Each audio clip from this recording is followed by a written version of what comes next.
For most of history, humanity believed that planets were eternal. We believed worlds only ended in catastrophe. But planets do not die in explosions. They grow old, they cool. Their cores slow.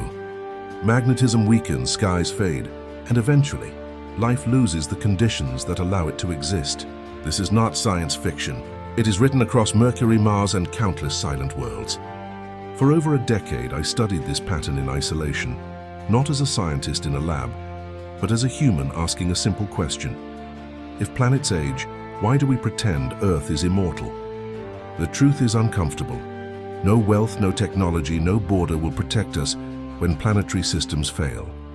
But for the first time in planetary history, a species has gained the ability to understand its own world, deeply enough to repair it. This channel exists to share that understanding, not as fear, not as ideology, but as structure.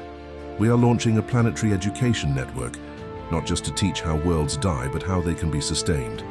And alongside it, a global restoration initiative, not charity, not investment, but measurable planetary repair, carbon permanently locked into living systems, verified land restoration, transparent planetary accounting, a public trust that belongs to no nation, no corporation, and no individual. The goal is simple but historic: to extend the life of Earth. Not by controlling humanity, not by shaming it, but by giving people the knowledge, tools, and structures to act.